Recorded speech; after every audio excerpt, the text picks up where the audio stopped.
नमस्कार दोस्तों, मैं सुनीता कथा मंथन में आप सबका स्वागत करती हूँ। कथा मंथन में आज की कहानी है नीलू, जिसके लेखक हैं रविंद्रनाथ टैगोर।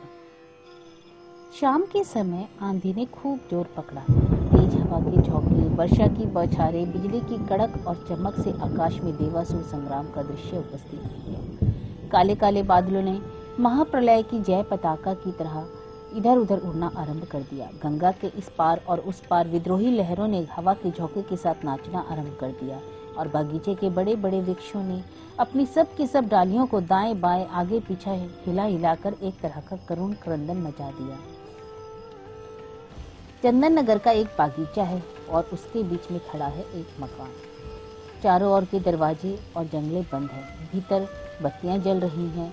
सामने के एक बंद कमरे में के पलंग पर बैठे स्त्री और पुरुष आपस में बातचीत कर रहे हैं। शरद बाबू कह रहे थे, कुछ दिन और रह जाओ ना, तुम्हारी तबीयत बिल्कुल ठीक हो जाएगी, तभी देश जाना उचित होगा। किरणमयी कह रही थी, मेरी तबीयत तो बिल्कुल ठीक हो गई है, अब देश चलने में कोई परेशानी ना है। शरद ने कहा, डॉक्टर कह रहा है कि कुछ दिन रह जाने से अच्छा ही होगा। तुम्हारा डॉक्टर तो जैसे सभी कुछ जानता है। शरद ने कहा, तुम जानती हो ना, इन दिनों देश में तरह तरह की बीमारियों का दौर पड़ा है, इसलिए मेरी समझ में और 2 महीने के पश्चात ही जाना ठीक होगा। इस पर किरण ने कहा, तो यहाँ संभवतः कभी किसी को कोई बीमारी नहीं होती है क्या? पहले का इतिहास बस इतना ही है। किरण को उसके घर के और आस पड़ोस के सभी चाहते हैं, यहाँ तक कि उसकी सास भी।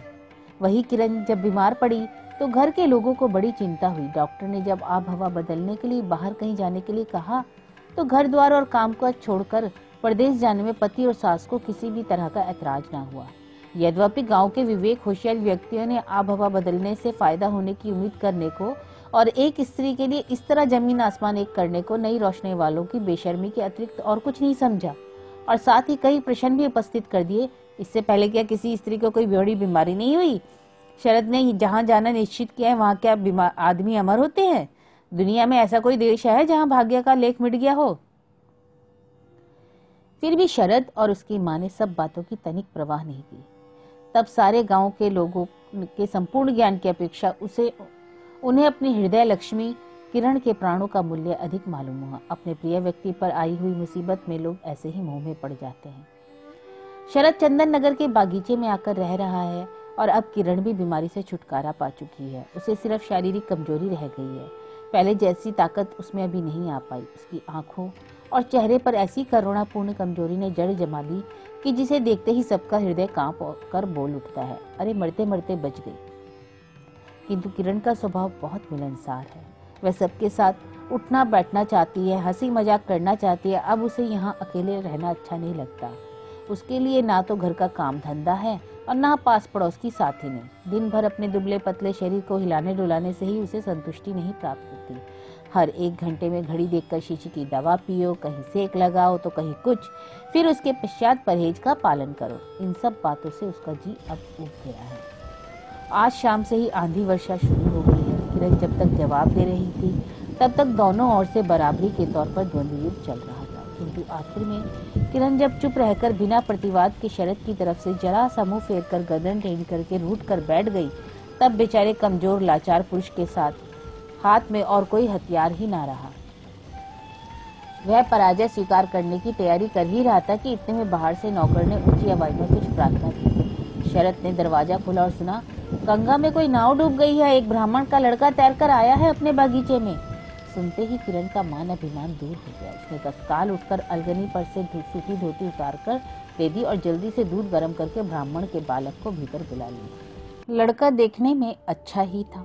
लंबे लंबे बाल, बड़ी बड़ी आंखें, मूंछों की जगह अभी खाली थी। किरण ने उसे अपने हाथ से दूध पिलाया और फिर उससे उसका परिचय पूछा। उसने कहा, वह नाटक मंडली में काम करता है, नाम है नीलकांत। उसकी मंडली पास ही के कहीं नाटक खेलने आई थी किसी रईस के यहाँ। आते आते नाव डूब गई। उसे पता ही नहीं कि कौन मरा कौन बचा। वह अच्छा तैराक था इसलिए निकल आया, अतः लड़का यहीं रह गया और यूं कहिए कि मरते मरते बच गया। इस ख्याल से किरण को उस पर बहुत दया आई और उसे अपने पास ही रख लिया। शरद ने विचार किया कि यह भी अच्छा रहा। अब किरण को एक नया काम मिल गया। कुछ दिनों के लिए चलो चलो से छुट्टी तो मिली। ब्राह्मण बालक की कृपा से पुण्य संचय की आशा से सास को भी खुशी हासिल हुई और नाटक मंडली के मैनेजर महाशय भी यमराज के हाथ से बचकर अचानक इस धनी परिवार के हाथ लग जाने से नीलकांत भी मारे खुशी के फूला नहीं समाया। किंतु बहुत ही शीघ्र शरत और उसकी माँ की राय बदलने लगी। उन लोगों ने सोचा कि अब बहुत हो चुका, अब इस लड़के को किसी तरह विदा कर दिया जाए तो आफत भी दूर हो। नीलकांत ने चोरी छिपे शरद के हुक्के की नली में मुंह देकर धुआं निकालना आरंभ कर दिया था। बरसात के दिन वह निडर होकर बाबू की विशेष रेशमी छतरी को तानकर नए दोस्तों की टोह में गांव भर में चक्कर लगाया करता। कहीं से वह एक गंदा कुत्ता पकड़ लाया और उसे सर चढ़ाया कि बगैर बुलाए शरद के साफ सुथरे सजे हुए कमरे में जाकर साफ सुथरी जमीन पर अपने चारों फूल जैसे पैरों से धूल मिट्टी की छाप लगाकर उसके शुभ आगमन का मूल निशान छोड़ दिया करता।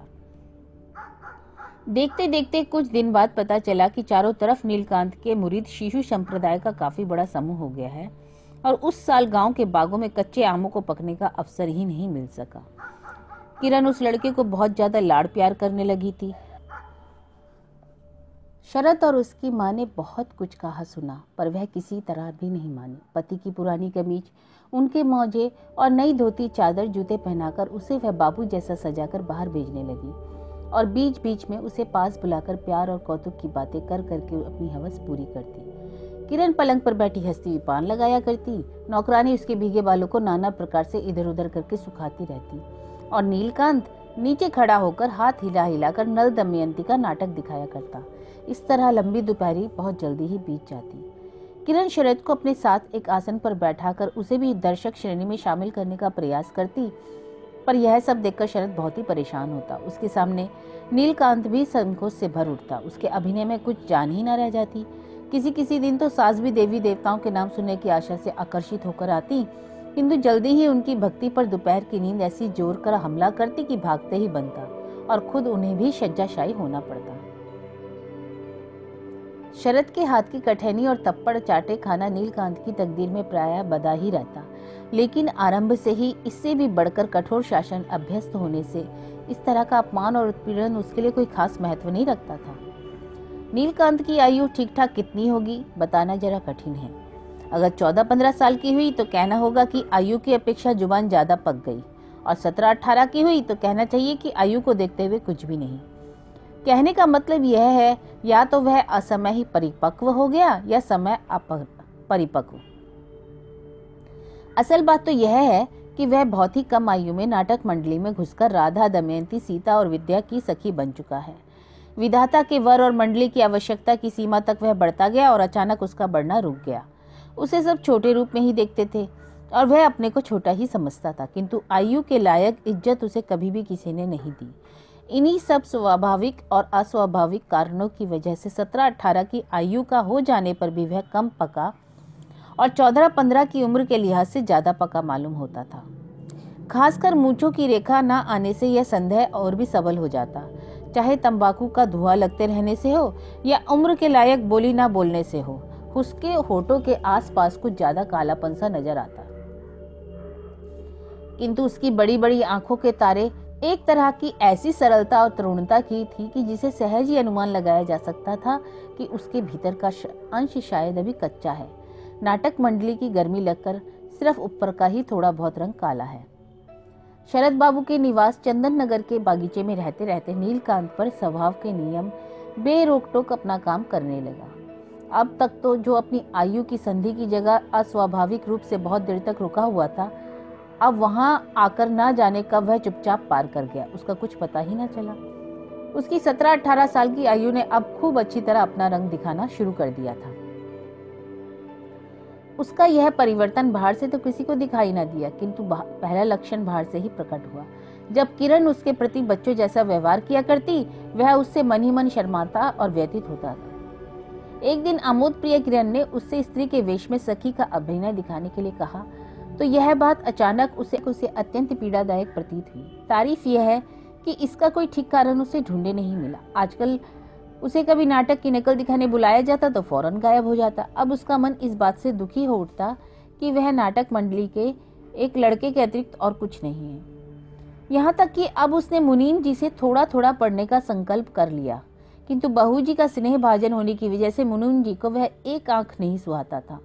नीलकांत के मन में भी यह हालत थी कि उसमें एकाग्रता नाम की चीज ही नहीं थी।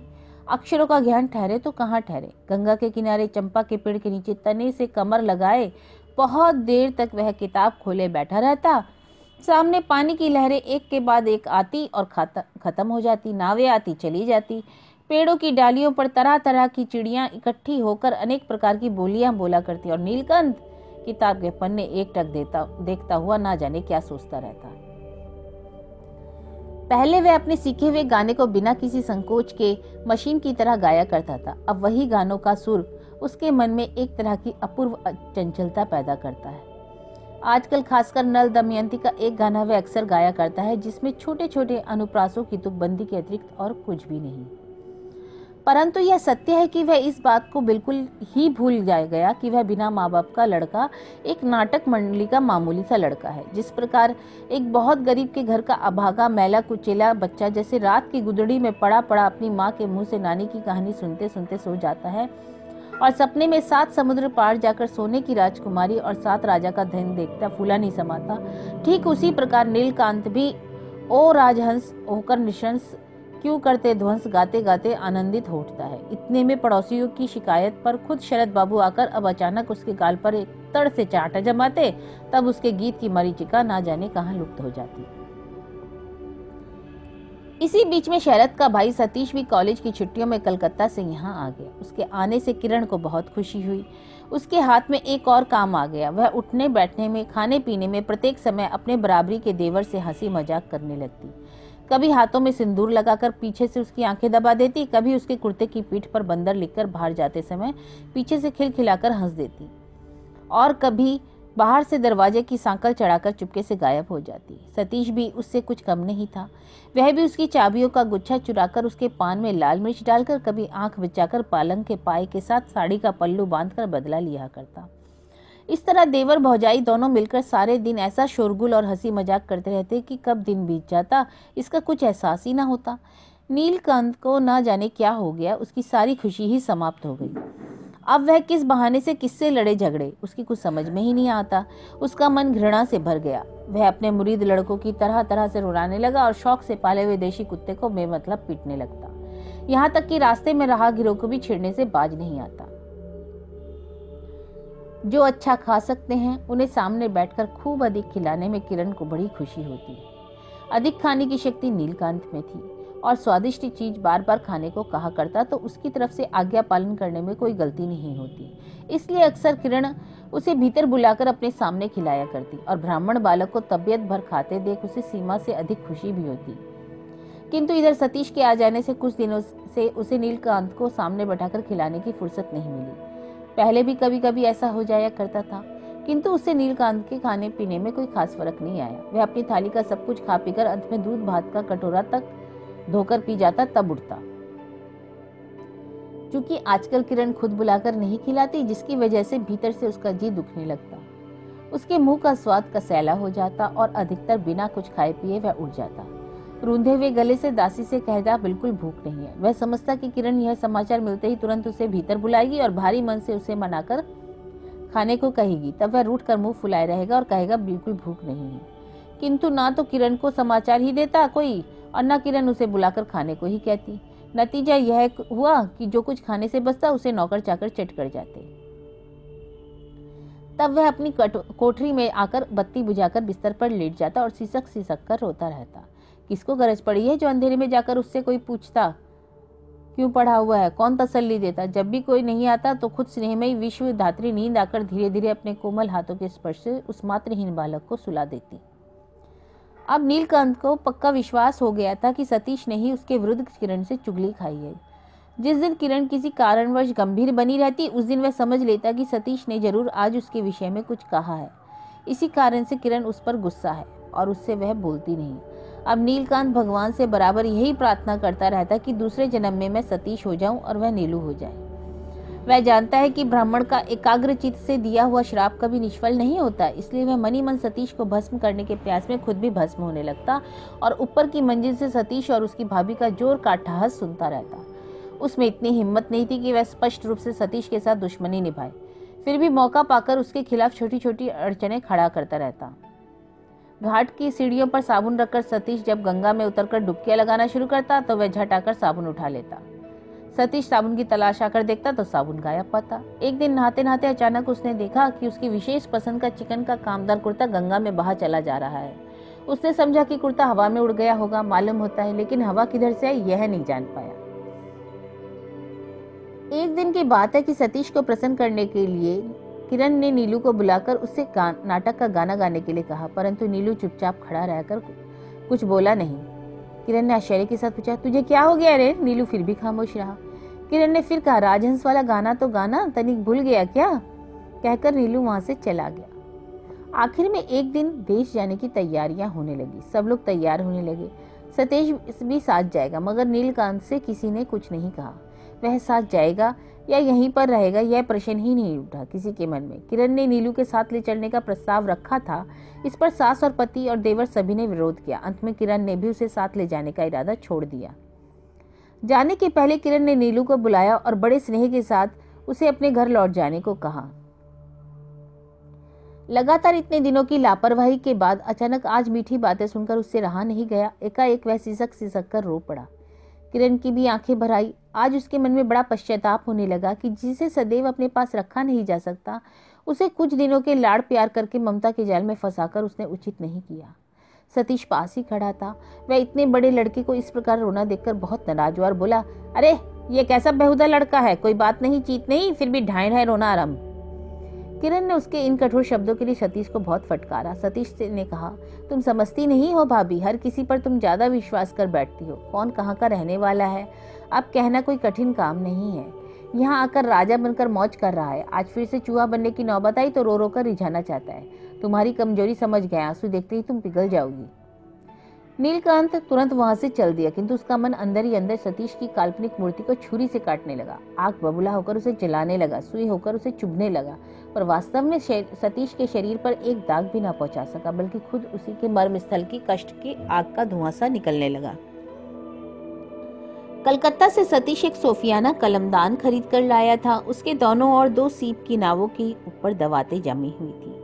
बीच में एक जर्मन सिल्वर का हंस पंख पसारे और चोंच में कलम लिए बैठा था। उस पर सतीश की बहुत कड़ी देखरेख थी। अक्सर वह उसे अपने रेशमी रुमाल से झाड़ा पहुंचा करता।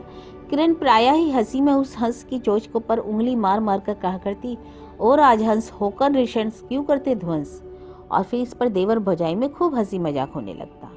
देश रवाना होने के एक दिन पूर्व अचानक कलमदान गायब हो गया। किरण ने हंसते हुए कहा, लाला जी, तुम्हारा राजहंस तुम्हारी दमयंती की खोज में उड़ गया प्रतीत होता है। किंतु सतीश गुस्से से आग बबूला हो उठा। उसे जरा भी शक न रहा कि नीलकंठ ने ही उसके कलमदान को चुराया है, क्योंकि उसके साक्ष्य मिल रहे हैं कि कल शाम को नीलकंठ सतीश के कमरे के आसपास चक्कर लगा रहा था। अपराधी को सतीश के सामने पेश किया गया। वहां किरण भी उपस्थित थी। सतीश छूटते ही बोल उठा, तूने मेरा कलमदान चुरा कर रखा, कहाँ रखा है, ले आ जल्दी। नीलकांत ने तरह तरह से अपराध और बिना अपराध के शरद के हाथ से बहुत बार मार खाई और प्रसन्नचित्त उसे बर्दाश्त भी कर लिया था, पर किरण के सामने जब उस पर कलमदान चुराने का दोष लगाया गया तो वह उसकी बड़ी बड़ी आंखें लाल सुर्ख हो उठी और उनमें से आग निकलने लगी। उसका कलेजा भीतर से ऊपर की ओर आने लगा। छाती से खून गले तक आकर अटक सा गया। उसकी ऐसी हालत हो गई कि सतीश के मुंह से आगे एक शब्द ना निकला तो वह उस पर भूखे शेर की भांति टूट पड़ेगा। किरण ने उसे बगल वाले कमरे में ले जाकर मीठे स्वर में पूछा, नीलू, अगर तूने कलमदान लिया है तो बेटा तू चुपके से मेरे हाथ में दे दे, तुझे कोई कुछ नहीं कहेगा। नीलकांत की आंखों से टप टप आंसू गिरने लगे। आखिर में वह मुंह ढक करके रोने लगा। किरण ने बाहर आकर कहा, नीलू ने वह कलमदान हरगिज नहीं चुराया है। शरद और सतीश दोनों कहने लगे, अवश्य चुराया है, इसके अतिरिक्त यहाँ और कौन चुरा सकता है। शरद ने नीलकांत को सामने बुलाकर उससे जिरह करनी चाहिए, किंतु किरण ने कहा, नहीं, उससे चोरी के बारे में अब कोई कुछ नहीं पूछेगा। सतीश ने कहा, उसकी कोठरी और बक्स की तलाशी लेनी चाहिए। किरण ने कहा, अगर ऐसा किया तो मैं उसको जिंदगी भर नहीं तुम लोगों से बोलूंगी। एक बेकसूर बच्चे पर किसी तरह का शक तुम लोग नहीं कर सकते। कहते कहते उसकी आंखें भर आई। उन आंसुओं की दुहाई मानकर नीलकांत के खिलाफ किसी ने कोई कार्यवाही नहीं की। निरह आश्रित बालक पर इस तरह का जुल्म होने से किरण का मन करुणा से भर गया। साय को किरण एक बढ़िया धोती जोड़ा, 2 चादर, 2 कुर्ते, जूतों की एक जोड़ी और एक 10 रुपए का नोट लेकर नीलू की कोठरी में जा पहुंची। उसकी इच्छा थी कि स्नेह उपहार की खातिर ये सब चीजें नीलू को बिना जताए ही उसके छोटे संदूक में रखाएगी। टीन का बक्स अभी भी उसी का दिया हुआ था। आंचल में बंधे हुए चाबी के गुच्छे में से उसने एक चाबी से उसके बक्स को खोल दिया, किंतु वह ऊपर तक भरा हुआ था, जिसमें उपहार की चीजें उसमें नहीं आ सकी। गुड्डी का सूता, लटाई, गिल्ली डंडा, गेंद, कच्ची अंबिया, काटने के लिए लोहे की पत्ती का बना हुआ चाकू, टूटे हुए कांच के गिलास की तली आदि ना जाने क्या क्या बेकार का सा सामान भरा था, जिसका कोई ठीक नहीं। किरण ने स्वयं विचार किया कि बक्स की चीजें अच्छी तरह से सजाकर लगाई जाए तो सभी वस्तुएं इसी में आ जाएंगी। इस ख्याल से सब चीजें रखकर वह बाहर निकलने लगी। पहले तो गुड्डी उड़ाने का सामान निकला और फिर खेल की सारी चीजें निकाली और फिर धुले हुए कपड़े निकाले और सबसे नीचे निकला सतीश का वह कलमदान। यह देखकर किरण चकित रह गई। उसे वह हाथ में लेकर कुछ देर तक ना जाने क्या सोचती रही। इतने में नीलकंठ पीछे आकर खड़ा हो गया। उसे उसका एहसास ही ना हो सका। नीलकंठ ने सब कुछ देखा और सोचने लगा कि किरण खुद चोर की तरह उसकी चोरी पकड़ने आई है और चोरी उसकी पकड़ी भी गई। वह चकित था। उसकी समझ में कुछ नहीं आ रहा था कि ये वह कैसे समझाए कि वह काम लोभवश चोरी करने के लिए नहीं किया। मैंने तो सतीश से केवल बदला लेने के लिए ही किया है। उसका पक्का इरादा था कि वह सबकी निगाह बचाकर गुप्त रूप से इसे गंगा में डाल आएगा। अवसर ना मिलने के कारण जल्दी से बक्स में रख दिया। यह सब बातें कैसे कहे, कैसे समझाए कि वह चोर नहीं है। चोर नहीं है तो क्या, कैसे बताए कि वह क्या है। उसने चोरी नहीं की पर वह चोर हरगिज नहीं। उसने चोरी की है पर वह चोर हरगिज नहीं है। किरण ने जिसने उस पर चोर समझकर शक किया है वह उसे कैसे समझाएगा। यह उसका निष्ठुर अन्याय है। ना समझा सका। किरण ने एक गहरी सांस ली और कलमदान बक्स में रख दिया। चोर की तरह ही उस पर मैले कपड़े ढक दिए और ऊपर बाकी का सामान रख दिया। ऊपर से अपने साथ लाई हुई उपहार की चीजें और 10 रुपए का नोट रखकर बक्स बंद कर जहां का तहां रख दिया। लेकिन दूसरे दिन ब्राह्मण का कुछ पता नहीं चला। गांव के लोगों ने कहा उसे किसी ने नहीं देखा। पुलिस वालों ने कहा उसका पता ही नहीं लग रहा है और आखिर में शरत ने कहा अब उसका बक्सा खोलकर देखना चाहिए। किरण ने जिद पकड़ ली कि नहीं, ऐसा हरगिज नहीं हो सकता। वह उसका बक्स उठाकर अपने कमरे में ले आई। चारों ओर से अपना कमरा बंद करके उसने कलमदान निकाला और सबसे छिपाकर गंगा में डाल आई। शरद बाबू सब परिवार देश चले गए। बागीचा बिल्कुल सूना पड़ गया। सिर्फ नीलू का वह पालतू कुत्ता खाना पीना छोड़कर गंगा किनारे किनारे इधर से उधर रोता बिलखता हुआ घूमता रहा। ना जाने उसका क्या खो गया है जो इस तरह व्याकुल होकर वह ढूंढ रहा है। तो यह कहानी थी नीलू, जिसके लेखक हैं गुरुदेव रविंद्रनाथ टैगोर।